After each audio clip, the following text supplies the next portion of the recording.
असम के मुख्यमंत्री हेमंत शर्मा जी ने कहा कि अल्पसंख्यक की पहचान जिलेवार होनी चाहिए।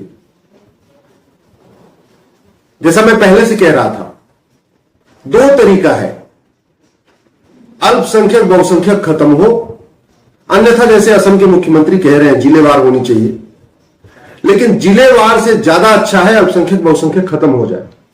मैं क्यों कह रहा हूं खत्म हो जाए, इसको समझिए। भारत के प्रत्येक फंडामेंटल राइट सबके लिए समान है। आर्टिकल 14 कहता है कि सबको समान अधिकार मिला हुआ है, सब equality before law, equal protection of law. Article 15 कहता है जाति, धर्म, भाषा, क्षेत्र, मजहब के आधार पर भेदभाव नहीं होगा, यानी हिंदू मुसलमान में कोई भेदभाव नहीं होगा। आर्टिकल 16 कहता है सबको समान अवसर देना, यानी हिंदू मुसलमान सबको सरकारी नौकरियों में समान अवसर मिलना। आर्टिकल 19 कहता है कोई भी नागरिक कहीं पे भी जाके बस सकता है, कहीं रह सकता है, कहीं रोजगार शुरू कर सकता है, कहीं काम धंधा शुरू कर सकता है, कहीं दुकान मकान खरीद सकता है। तो इसमें भी हिंदू मुस्लिम में कोई भेदभाव नहीं। आर्टिकल 21 सबको एक बराबर सम्मान के साथ जीवन जीने का अधिकार देता है। आर्टिकल 25 सबको समान धार्मिक अधिकार देता है। आर्टिकल 26 सबको अपने अपने धार्मिक स्थान के रखरखाव और उनके निर्माण का अधिकार देता है, यानी जितना अधिकार हिंदुओं को मंदिर निर्माण का है उतना अधिकार मुस्लिम्स को मस्जिद निर्माण का है। आज ये खत्म इसलिए होना चाहिए क्योंकि आर्टिकल 27 कहता है कि आप न तो धर्म के आधार पे किसी से टैक्स लेंगे, न मजहब देख के किसी को पैसा देंगे।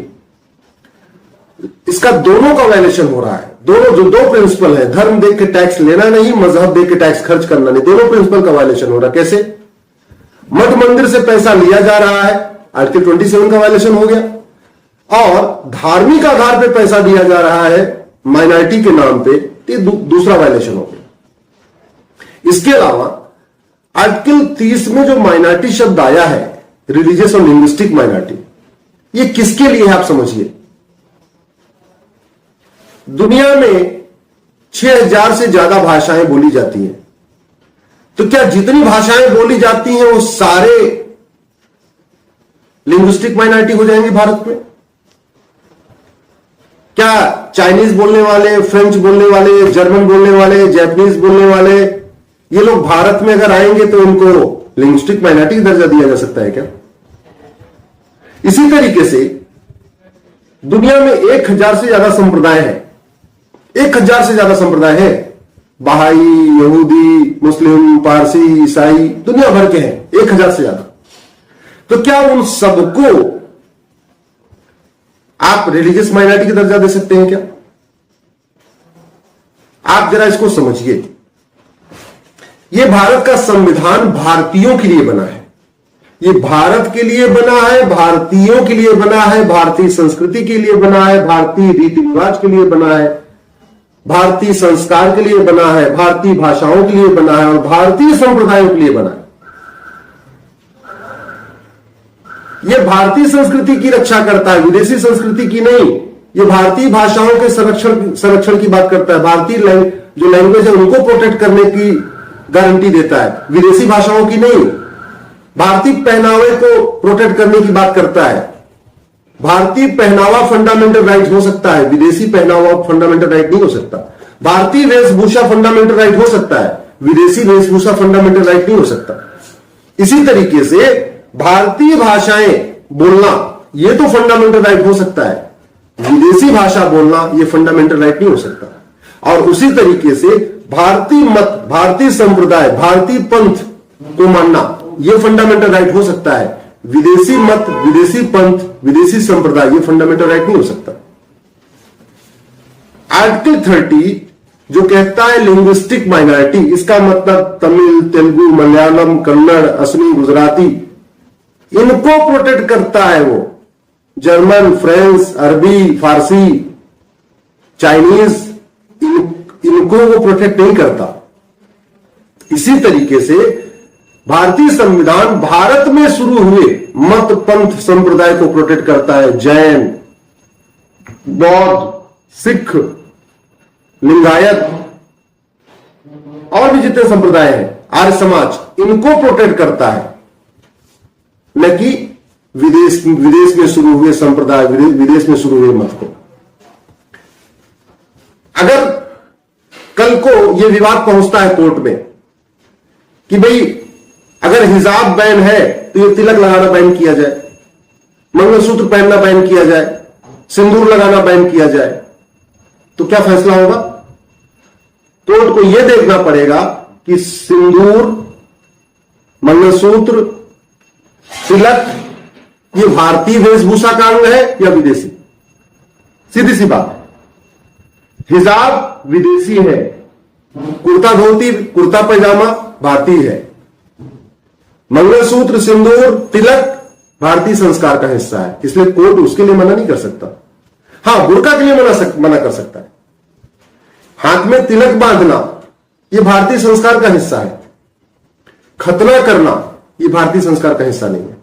इसलिए अगर कल को खतना का मैटर सुप्रीम कोर्ट में है, कोर्ट खतना तो बैन कर सकती है, लेकिन ये रक्षा पहनना बैन नहीं कर सकती। क्यों? क्योंकि भारत का हिस्सा है। इसलिए मैं कहता हूं, भारतीय संविधान भारतीय नागरिकों के लिए है, भारतीय संस्कृति के लिए है, भारतीय वेशभूषा के लिए है, भारतीय खान पान को प्रोटेक्ट करेगा, भारतीय रीति रिवाज को प्रोटेक्ट करेगा, भारतीय भाषाओं को प्रोटेक्ट करेगा, भारतीय संस्कृति को प्रोटेक्ट करेगा। भारत का संविधान विदेशी भाषा, विदेशी संस्कृति, विदेशी रीति रिवाज, विदेशी पहनावा, विदेशी खान पान, इसको फंडामेंटल राइट गारंटी नहीं देता है। तो आप ये समझ चुके होंगे कि आर्टिकल 30 जो माइनॉरिटी की बात है, वो जो रिलीजियस माइनॉरिटी की बात है, वो रिलीजियस माइनॉरिटी उनको अधिकार है जो भारतीय रिलीजियस है, जैन, आर्य समाज, बौद्ध, लिंगायत, इनकी बात हो रही है। विदेशी जो विदेश में शुरू हुए, क्रिश्चियन, इस्लाम, ये विदेशी धर्म है, ये भारतीय धर्म नहीं है। इसी तरीके आर्टिकल 30 जो कहता है कि लिंग्विस्टिक माइनॉरिटी, भारतीय भाषाओं जो लिंग्विस्टिक माइनॉरिटी है, भारतीय अल्पसंख्यक, भाषाई अल्पसंख्यक, उनको प्रोटेक्ट करता है। तो वो भारत में जो भारतीय भाषा जो बोलते हैं उनको प्रोटेक्ट करता है, विदेशी भाषा बोलने वाले को आर्टिकल 30 प्रोटेक्ट नहीं करता है। इसलिए मेरा आपसे आग्रह है कि आप इस विषय को अधिक से अधिक लोगों से शेयर करिए कि भारत का संविधान भारतीयों के लिए बना है, भारतीय भाषाओं के संरक्षण के लिए है, भारत में शुरू हुए संप्रदायों के संरक्षण के लिए है, न कि विदेशी धर्म के, विदेशी संप्रदायों के संरक्षण के लिए है, विदेशी भाषा के संरक्षण के लिए है, विदेशी रीति रिवाज के संरक्षण के लिए है, विदेशी पहनावे के संरक्षण के लिए है, नहीं, भारतीयों के लिए है। तो जहां तक हिमंता जी ने कहा है, मेरा मानना है कि सबसे उचित यही होगा, इस जो विभाजन है माइनॉरिटी मेजॉरिटी का, ये जो रिलीजियस डिवीजन है, जो सांप्रदायिक विभाजन है, इस कैंसर को हमेशा के लिए खत्म कर दिया जाए। हमेशा हमेशा के लिए भारत में रहने वाले सभी भारतीय हैं, सबको समान अधिकार है, समान धार्मिक अधिकार, समान नागरिक अधिकार, equal human right, equal civil right, equal property right.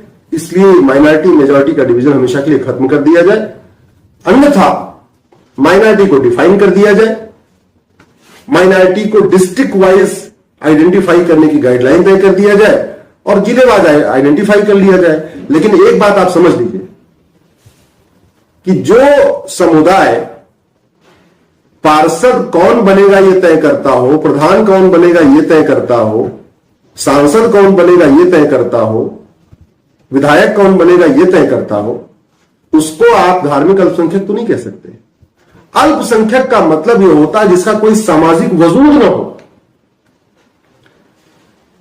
अल्पसंख्यक का मतलब जिसका कोई आर्थिक वजूद न हो। अल्पसंख्यक का मतलब जिसका कोई राजनीतिक वजूद न हो, एकदम नगण्य हो, संख्या में नगण्य हो, 0.1%, 0.2%, 0.3%, 0.5%, उसको कहते हैं माइनॉरिटी।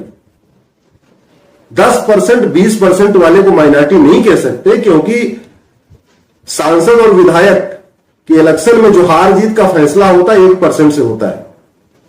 तो कायदे से तो 1% वाले को माइनॉरिटी नहीं कह सकते, क्योंकि अगर 1% वाला यह तय कर रहा है कि कौन जीतेगा कौन हारेगा, तो माइनॉरिटी कैसे हो गया। तो इसलिए मेरा यह मानना है कि इस पर बहुत गंभीरता के साथ चर्चा करनी है। यह वीडियो अगर आपको ठीक लगता हो तो कम से कम अपने सारे मित्रों को जरूर शेयर करिएगा, ट्विटर पे शेयर करिएगा, फेसबुक पे शेयर करिए, अपने सांसद विधायक को टैग करके ट्वीट करिए, क्योंकि इस विषय को समझना है कि भारत का संविधान भारतीयों के लिए बना है, भारतीय भाषाओं के लिए बना है, भारतीय संस्कृति की रक्षा करता है, भारतीय रीति रिवाज का रक्षा करता है, भारत में शुरू हुए मत पंथ संप्रदाय की को प्रोटेक्ट करता है, यानी जैन, बौद्ध, सिख, आर्य समाज, इनको प्रोटेक्ट करता है, न कि विदेश में शुरू हुए मत पंथ संप्रदाय यानी क्रिश्चियन और इस्लाम को संरक्षित करता है।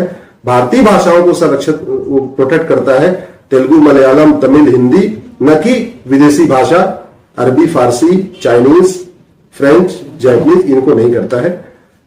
आशा करता हूं कि आपको ये बात ठीक लगी होगी और आप अधिक से अधिक लोगों शेयर करेंगे। धन्यवाद।